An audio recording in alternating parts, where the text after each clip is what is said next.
सहनाववतु सहनौ भुनक्तु सह वीर्यं करवावहै तेजस्विनावधीतमस्तु मा विद्विषावहै। ओम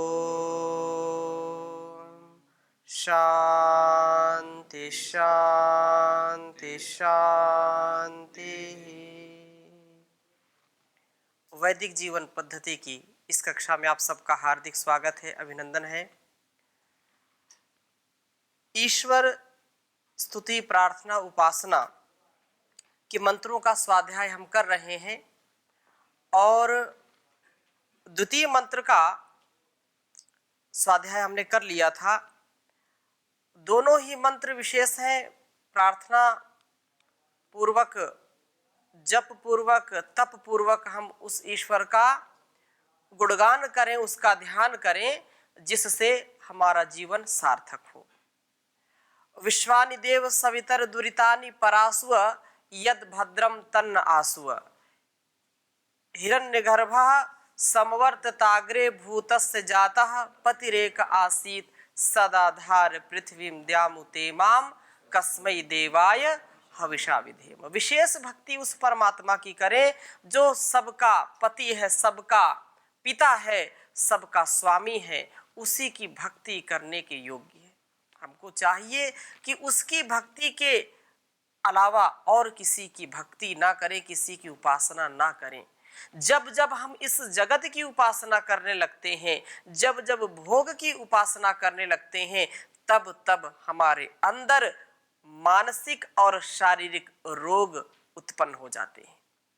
यदि योगमय जीवन जीना चाहते हैं, यदि अपने को उस परमात्मा से जोड़ने के लिए पुरुषार्थ पूर्वक जीवन जीना चाहते हैं, अपने जीवन की सर्वथा उन्नति चाहते हैं, अवनति नहीं चाहते हैं, तो उस परमात्मा की हम विशेष भक्ति करें।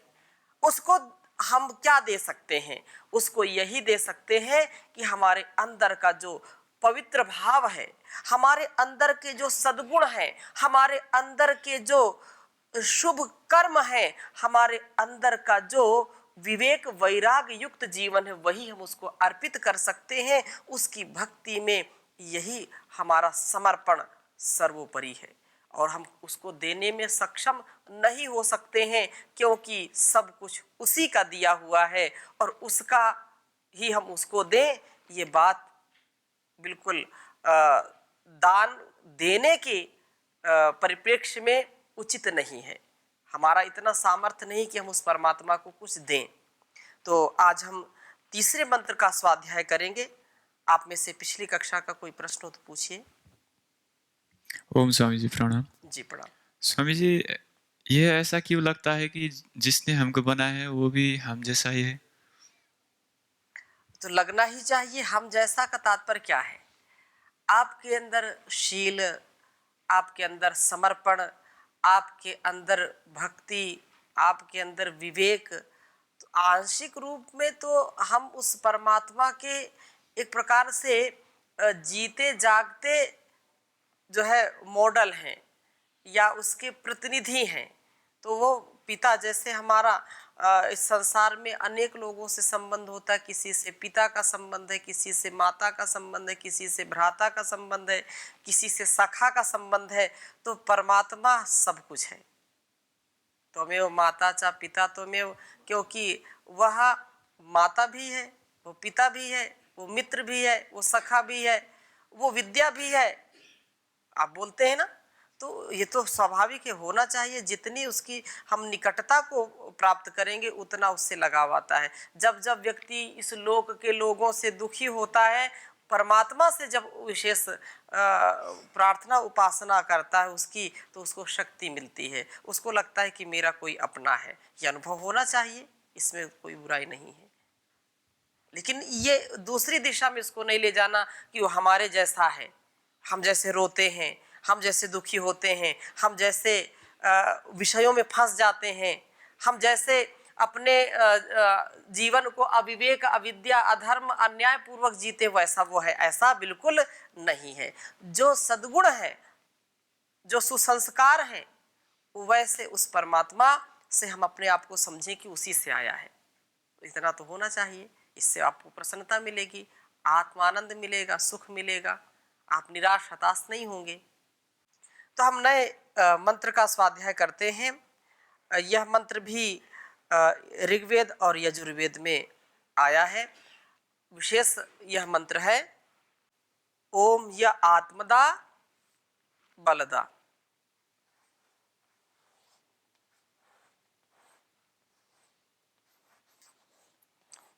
ओम सभी मंत्रों में हम लगाते हैं।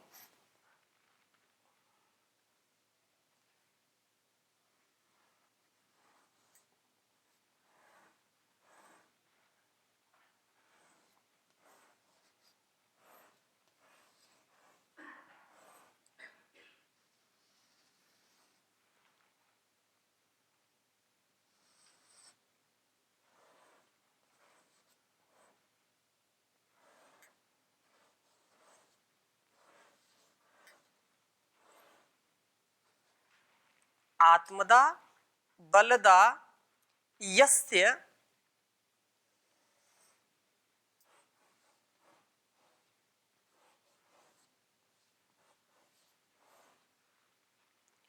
विश्व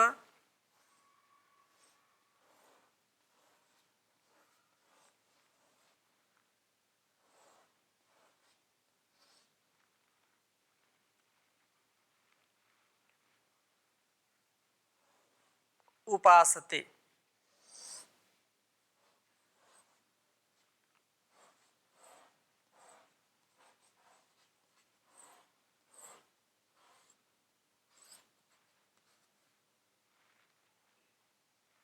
यस्य विश्व उपासते प्रशिशम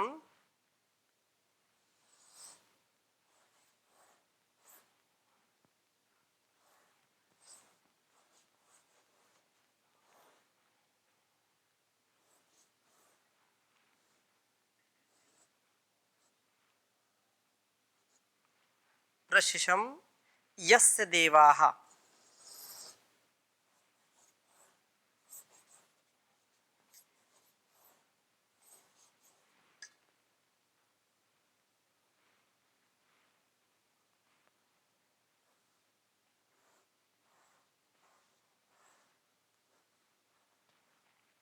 यस्य देवाः यस्य छायामृतम्।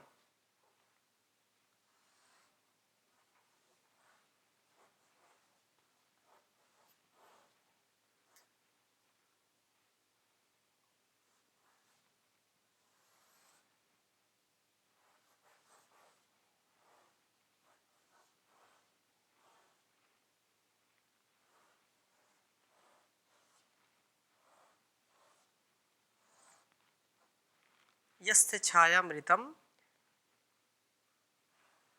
यस्य मृत्युः।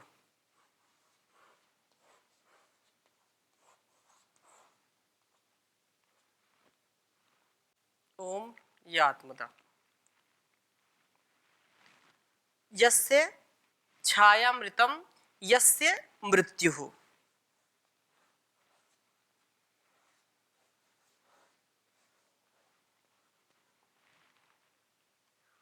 कस्मै देवाय हविषा विधेम।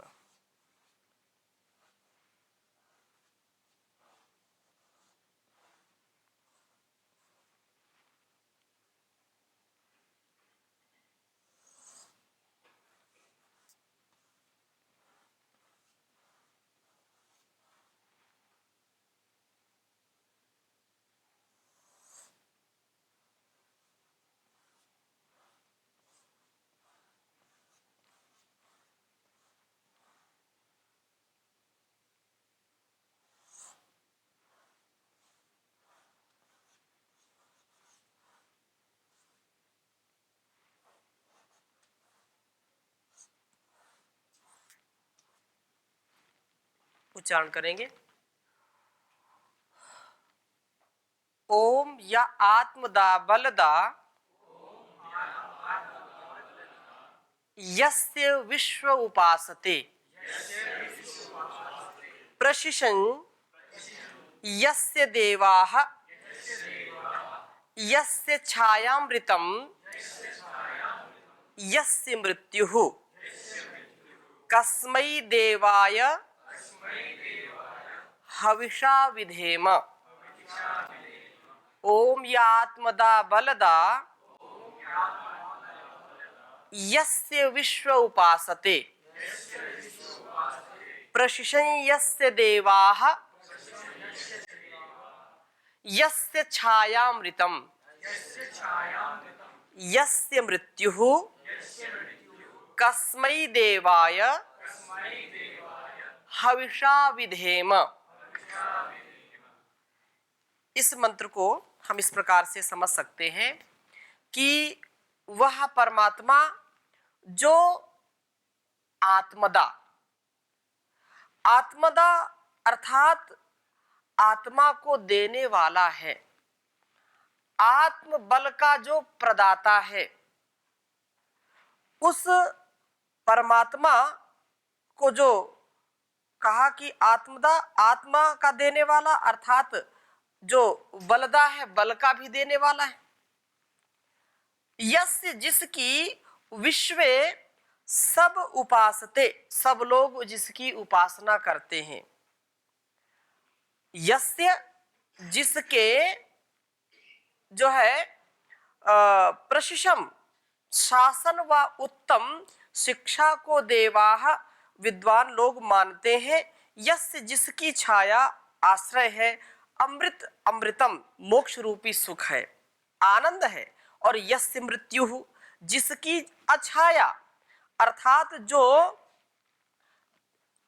उसका जो आश्रय नहीं लेता है, वह आश्रय न लेना मौत है अर्थात महादुख है। उस कस्मै देवाय हविषा विधेम, उस सुख स्वरूप परमात्मा को हम परमपिता परमेश्वर के लिए आत्मा व अंतःकरण की हवि से विधेमा विशेष भक्ति किया करें या विशेष भक्ति हम करें। थोड़ा सा समझने का प्रयास करेंगे, क्योंकि वह परमपिता परमेश्वर जो आत्मदा है, आत्मा देने वाला है, संसार में जो भी चेतन के रूप में दृष्टिगोचर होते हैं, हम सहित, हमारे जीवन का देने वाला कौन है? वह परमपिता परमेश्वर है। यदि परमपिता परमेश्वर अपनी शक्ति से, अपने सामर्थ्य से इस प्रकृति, इस साधन में, इस शरीर में आत्मा का आधार ना करे तो क्या हमारा शरीर चल सकता है? क्या ये उपयोगी हो सकता है? नहीं हो सकता है। इसलिए कितना भी शरीर सुंदर हो, कितना भी अच्छा हो, लेकिन यदि आत्मा नहीं है तो वो शरीर मिट्टी के समान होता है। इसलिए परमात्मा की जो विशेष भक्ति हम करते हैं, जो हमको अच्छे जीवन देता है, अच्छे अच्छे शरीरों में आत्मा का आधान करता है। कोई भी जीव हो, पशु पक्षी हो, मनुष्य हो, अन्य जितने भी शरीरधारी जीव जंतु हैं, जो प्राणी हैं, उनमें आत्मा का आधान करने वाला कौन है? आत्मा को देने वाला कौन है? वह परमपिता परमेश्वर है। इसलिए उसको कहा आत्मदा। प्रथम मंत्र में हमने उस अपने जीवन की जो समस्त बुराइयां उनको दूर करने की बात कही थी ना, कि हमारी समस्त बुराइयां दूर हो और यद भद्रम तन्न आसु, हमको जो अच्छाइयां हैं वो प्राप्त कराइए। तथा दूसरे मंत्र में भी ये परमात्मा के आशय से आश्वस्त होकर के परमपिता परमात्मा ही देवों का देव, महान देव है, जो एकमात्र हमारा उपास्य देव है और वही हमारी मांगों को, अभिष्ट आकांक्षाओं को पूरा करने वाला है।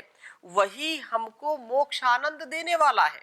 उसके अलावा संसार में कोई भी मोक्ष को देने वाला नहीं है, मुक्ति को देने वाला नहीं है।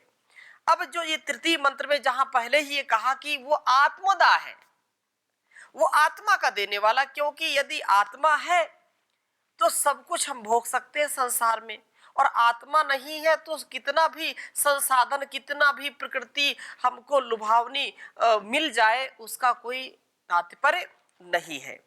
इसलिए हम उस प्रभु से, उस विशिष्ट अनुग्रह के प्रति आभार व्यक्त करते हैं जो प्रभु हम पर आत्मदा और बलदा के रूप में हमको बरत रहा, अर्थात हमारे अंदर जो आत्मा का और बल का आधान करने वाला है, जो अधिष्ठाता है, जो हमारा प्राण प्रदाता है, जो सुखदाता है, उस परमात्मा की हम विशेष भक्ति करें। यहाँ पर आत्मदा का अर्थ है आत्मा को देने वाला। प्रश्न उठता है कि प्रभु आत्मा कैसे देता है? आत्मा तो स्वतः स्वतंत्र है, अविनाशी है, अजर है, अमर है, नित्य है, तो कोई ऐसी वस्तु तो है नहीं आत्मा की उठा करके उसने दे दिया।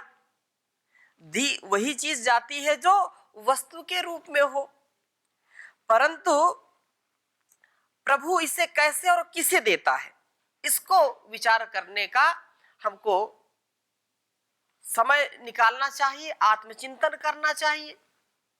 प्रभु इसे मानव योनि को देता है, इसमें प्रतिष्ठित करता है। तब पुनः प्रश्न उठता है कि मानवों के अंदर अनंतर भी तो प्रभु आत्मा को अन्य अन्य अलग अलग योनियों में भी प्रतिष्ठित करता है, यथा जैसे नभचर हो, चाहे जलचर हो, चाहे थलचर हो, हर प्रकार से इसमें इस वेद मंत्र में कहा आत्मदा, वो आत्म का देने वाला है। केवल मानव के लिए ही क्यों इंगित किया गया है? पशु पक्षियों में भी बिना आत्मा के तो वो चल नहीं सकते हैं, लेकिन यहाँ मनुष्यों के लिए विशेष बात कही क्योंकि वो आत्मदा है, आत्मा देने वाला। क्योंकि दुर्गुण दुर्व्यसन दूर हो ऐसी कामना कौन करेगा? मनुष्य कर सकता है और वो करता है। इसलिए इसमें आत्मदा केवल मनुष्यों के लिए ही क्यों इंगित किया? इसलिए कि मानवों में ही प्रभु को उसके जो है अपने अंतःकरण में वह धारण कर सकता है। मानवों का यह परम कर्तव्य है, मनुष्यों का यह परम कर्तव्य है कि अपनी जो भी सामर्थ्य है, अपनी जो भी शक्ति है, जो भी भक्ति है, उस परमात्मा के प्रति समर्पित करे। मानवों में ही प्रभु ने आत्मा को अंतःकरण का सर्वश्रेष्ठ साधन उपलब्ध कराया है। जो मनुष्य योनियों में उस कोटि का नहीं है, मानव योनि में आत्मा इस अंतःकरण के माध्यम से अपना आत्मबोध कर पाती है, अपने स्वरूप को पहचान पाती है। और कोई ऐसी योनि नहीं है जिसमें उसको आत्मबोध हो सके। आत्मबोध कराने का केवल एक मानव जीवन ही ऐसा है जहां व्यक्ति आत्म साक्षात्कार कर सकता है, जहां ये कहा कि ये भोग और अपवर्ग के लिए जीवन मिला है, जहां ये कहा कि यह उत्कर्ष के लिए मिला है, जहां ये कहा कि अभ्युदय और निःश्रेयस के लिए मिला है, जहां ये कहा गया कि ये जो है प्रेय और श्रेय के लिए मिला है। केवल मानव ऐसा प्राणी है, मनुष्य ऐसा प्राणी है जिसको विशेष परमात्मा की शक्ति और उसकी द्वारा दी गई सामर्थ्य का वो अधिकारी है। इसलिए कहा कि आत्मदा, आत्मोन्नति का जो साधन है, आत्मचिंतन करने का जो सामर्थ्य है, वो केवल मनुष्य में है। अन्य जीवों में, अन्य प्राणियों में आत्मा तो है, लेकिन वो आत्मचिंतन नहीं कर सकते हैं, वो कभी आत्म उन्नति का उपाय नहीं सोच सकते हैं, वो आत्म मुक्ति का, मोक्ष की स्थिति का कभी भी अनुभव नहीं कर सकते हैं। केवल मनुष्य का जीवन ऐसा है जिस जीवन को पा करके व्यक्ति ये वास्तव में उसको अनुभव होता है कि वास्तव में परमात्मा ने हमको आत्मा दी है, ये आत्मा इस शरीर में है और किस लिए है, क्यों दिया है, ये वह पहचान पाता है। और योगस् चित्तवृत्ति निरोधा पढ़ते हैं आप, योगस् चित्तवृत्ति निरोधा तदा दृष्टुः स्वरूप अवस्थानम। ये कोई हाथी या चींटी करती है क्या? कोई गाय बैल गधा करता है क्या? या उसको कभी ऐसा महसूस होता है कि मैं अपने स्वरूप में विद्यमान हूं? कोई शेर बकरी करता है क्या? ये केवल मनुष्य करता है। तदा दृष्टुः स्वरूपे अवस्थानम, अपने स्वरूप का अनुभव केवल मनुष्य जीवन में हो सकता है। इसलिए कहा आत्मदा, वो परम पिता परमेश्वर क्या है? आत्मा का देने वाला है। तब परमात्मा के बीच अज्ञान अंधकार की दीवार टूट जाती है और वह प्रभु से जो है योग के माध्यम से उसका साक्षात्कार करता है। आत्मा का जब जिक्र होता है तो भौतिकवादी, व्यवहारवादी व नास्तिकवादी, जिनके वाम मार्गी और अनेक लोग ऐसे हैं कि यहाँ तो कुछ नहीं, ये आत्म साक्षात्कार करना, मोक्ष में जाना, मुक्ति में जाना, ये बिना मतलब की बातें हैं। ये जीवन मिला है भोग के लिए, ये जीवन मिला है केवल अभ्युदय के लिए, ये जीवन मिला है केवल प्रेय के लिए। ये केवल कौन कहते हैं? जो भोगवादी हैं। उनको आत्म साक्षात्कार से कोई लेना देना नहीं है, उनको आत्म उन्नति से कुछ लेना देना नहीं है। अतः जो विवेकवान है, जो बुद्धिमान है, जो प्रज्ञावान है, वही उस परमात्मा की विशेष भक्ति करता है, वही उसका अनुभव करता है, जिससे उसका जीवन श्रेष्ठतम बनता है। कुछ लोग ऐसे होते हैं कि क्या ईश्वर ने किया है, तो बस जी रहे, कभी अनुभव ही में नहीं आता कि आत्मा नाम का भी कोई जीव या पदार्थ या कोई अस्तित्व है। ये तो थोड़े से आध्यात्मिक लोग जानते हैं कि आत्मा क्या है, शरीर क्या है, प्रकृति क्या है, पुरुष क्या है। क्यों? क्योंकि बिना चिंतन के, बिना विवेक के मनुष्य कहलाने के योग्य नहीं है। ऐसे गिने चुने लोग हैं, लाखों करोड़ों में कोई बिरले ही इस तथ्य को, इस सत्य को जानना चाहते हैं और जान करके उससे आनंद को पाते हैं कि आत्मा क्या है। आत्मा, अरे वाह, दृष्टव्या, श्रोतव्या, मंतव्या। उपनिषदों का यह उद्घोष है कि आत्मा को हम समझें, आत्म साक्षात्कार करें, इसलिए जीवन मिला है। उस परमात्मा का जब तक हम गुणगान नहीं करेंगे, ध्यान नहीं करेंगे, तब तक इसको हम पा नहीं सकते। जैसे माता पिता से हम जब तक कुछ मांगेंगे नहीं, माता पिता देते नहीं। जब हम सक्षम हैं तो वो मांगेंगे तो जरूर वो देगा परमात्मा। अतः ये जो आत्मदा बात कही है, वो आत्मदा है, वो परमात्मा क्या है? आत्मा का देने वाला है। उसके बिना हमारा अस्तित्व चलने वाला नहीं है।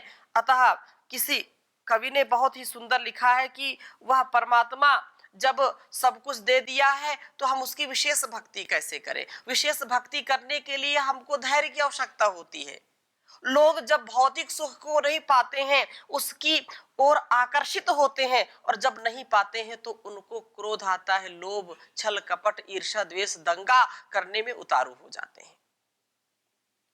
अरे इतना सुंदर शरीर दे दिया, इस आत्मा को किसी अन्य योनि में ना भेज करके मनुष्य योनि में भेजा, तो भी हम संतोष युक्त जीवन नहीं जीते हैं। आत्मा को देने वाला है, आत्मोन्नति हम इस जीवन में कर सकते हैं, लेकिन कब? जब हमारे अंदर धैर्य होगा, हमको उस परमात्मा के प्रति विश्वास होगा, उसके प्रति पूरा समर्पण होगा। हे प्रभु वर दीजिए, धारण करे संतोष हम, दूसरों के गुण निहारे और अपने दोष हम। हे प्रभु वर दीजिए, धारण करे संतोष हम, दूसरों के गुण निहारे और अपने दोष हम। सत्य शुद्धाचार सद व्यवहार के होवे धनी, शुभ गुणों से कर सके भरपूर अपने आप को, हो सदा निस्वार्थ मन अभिमान को सो दूर हो, मन वचन और कर्म से होवे सभी निर्दोष हो। हे प्रभु वर दीजिए हम संतोष को धारण करें, दूसरों के गुण निहारे और अपने दोष हम। देश जाति धर्म रक्षा के लिए प्रहरी बने, और सजग हो कर रहे हो हम कभी मदहोश हम। काप जाए वेद निंदक नास्तिकों की टोलियां, ऊंचे स्वर से बोले वैदिक धर्म का जय घोष हम। हे प्रभु वर दीजिए धारण करें संतोष हम, दूसरों के गुण निहारे और अपने दोष हम। दुर्गुणों को छोड़ दे में पथिक मन को जीत ले, इंद्रियों के दमन में पूरा दिखावे जोश हम। हे प्रभु वर दीजिए धारण करें संतोष हम, दूसरों के गुण निहारे और अपने दोष हम, और अपने दोष हम। हम उस परमात्मा के प्रति इतना समर्पित हो जाएं कि उससे दूजा कोई हो ही नहीं, क्योंकि संसार में सच्चा सखा, सच्चा मित्र, सच्चा माता पिता वही है। यद्यपि जो जिससे हमारा शरीर मिला उनके प्रति हमारा कर्तव्य है, लेकिन हम जब बड़े हो गए तो वह परम पिता परमेश्वर का ही विधान है। माँ की कोख में संतानें पलती पोसती हैं, बढ़ती हैं, लेकिन यदि आत्मा का आधार उसमें ना हो, परमात्मा यदि आत्मदा ना हो, तो कोई भी संसार का माता पिता, भौतिक माता पिता उस शिशु को जन्म देकर क्या उसमें प्राण डाल सकते हैं? यदि उसमें आत्मा का आधार ना हो तो क्या वो शिशु अंदर गर्भ के अंदर बढ़ सकता है? कदाचित ऐसा हो नहीं सकता। इसलिए हमारा ये परम कर्तव्य है कि हम उस जगत पिता, उस जगत माता के प्रति सदा सर्वदा समर्पित रहें। वो आत्मदा है, वो आत्मा देने वाला है, वो हमारे गुणकर्म स्वभाव के आश्रय से हमको उन्नत करने वाला है। तो इस मंत्र की अगली कक्षा में और चर्चा करेंगे। अभी यहीं पर विराम देते हैं। ओम शांति शांति शांति।